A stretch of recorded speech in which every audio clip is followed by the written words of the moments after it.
Okay, सो अब हम case number 4 पे आ रहे हैं। अब तक आपको याद हो गया है कि इस तरह से आपको लेंस लेना है। चलिए इस पर 2.5 का लेते हैं, 2.5 ऊपर, डन। क्योंकि ये उत्तल लेंस है, किनारे पतला होगा, बीच में मोटा होगा, mn ले लिया, ठीक है। केस 4 आपका क्या था? अभी तक आपने कहाँ रखा था? अनंत पे, फिर अनंत व 2f1 के बीच, फिर आपने 2f1 पर रखा था। 3 केसेस आपने कर लिए। तो अब हम इसको 2f1 और f1 के बीच में रखेंगे। ये देखिए मैम, अगर 2.5 पे ले रही हैं तो यहाँ भी 2.5, यहाँ पे 2.5, तो यहाँ भी 2.5, डन। ये f1 है, f2 है, 2f1 है, 2f2 है। कुछ लोग इसको C1 C2 भी कहते हैं, वो उनकी मर्ज़ी। अगर कोई बच्चा इनको C1 C2 भी लिखेगा तो भी सही माना जाएगा। तो हमारी वस्तु अभी तक यहाँ तक होते होते यहाँ तक आ चुकी है। अब थोड़ा सा और अंदर लाएं, नाप के रखेंगे वस्तु। मान लो इस बार हम रखते हैं 1.5 सेंटीमीटर की, डन। तो जब 1.5 सेंटीमीटर की वस्तु को हमने यहाँ पर सीधा रखा, क्योंकि आप जानते हैं कि वस्तु को हमेशा हम लोग LHS में रखते हैं, और ये आपका RHS है। इधर की दूरी पॉजिटिव, इधर की दूरी नेगेटिव। पहली किरण कैसे चलेगी आपको पता है? You need 2 rays for that. तो पहली किरण यूँ चलेगी और फोकस से होकर जाएगी, ओके। तो ये अपवर्तित किरण है, वो आपतित किरण है। दूसरी आपको पता है, बहुत आसान है, कोई घबराने की बात नहीं है।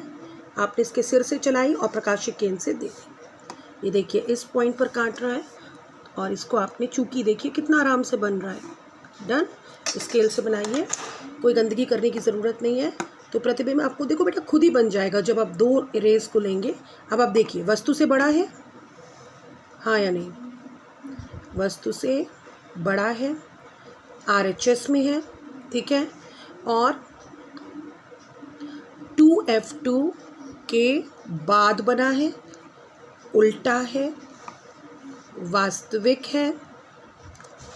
बोलो हाँ या नहीं? खुद देखो कितना आराम से बन रहा है। And the fifth, total 6 cases है। 5th केसेस अब हम लेते हैं।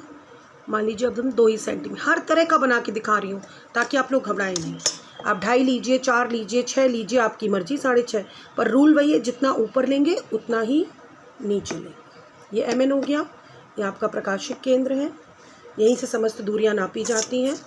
अब मान लीजिए मैं 3.5 ले रही हूँ, तो या 3 ले लेती हूँ। ये 3 पर f1, 2f1, f2, 2f2 नाप के लेना है। f1, f2, 2f1, 2f2, okay.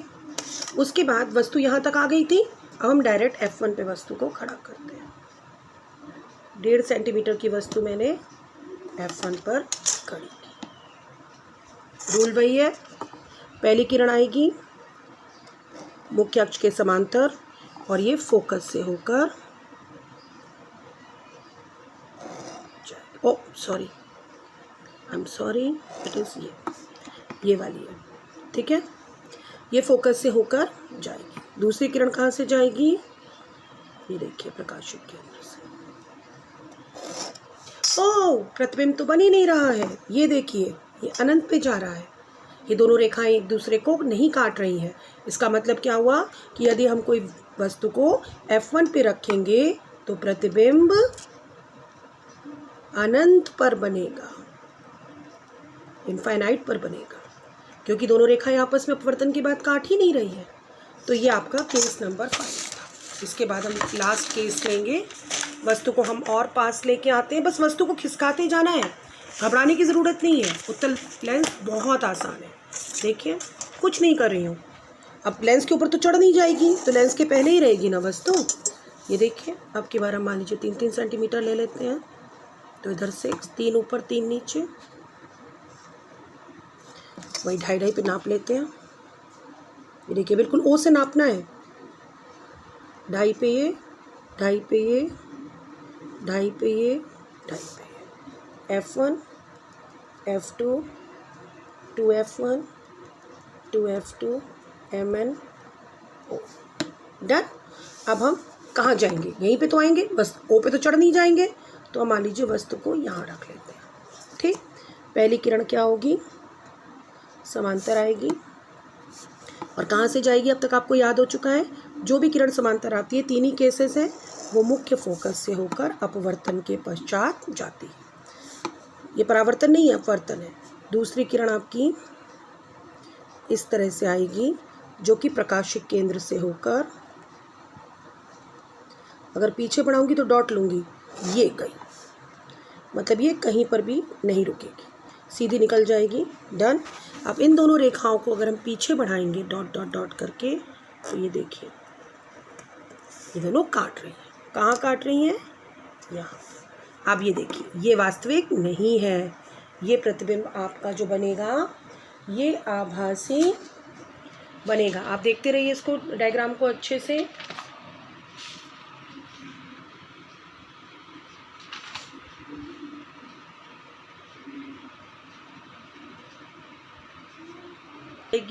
जो दूसरी किरण आपने दी वो प्रकाशिक केंद्र से होकर जाएगी, और इस प्रकार जो भी आपका प्रतिबिंब बनेगा वो पीछे जाके बनेगा यहाँ पर। तो ये कैसा बनेगा?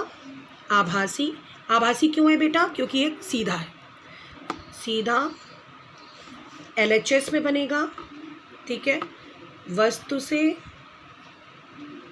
बड़ा बनेगा, ठीक है। तो ये चीज़ें आपकी ओके।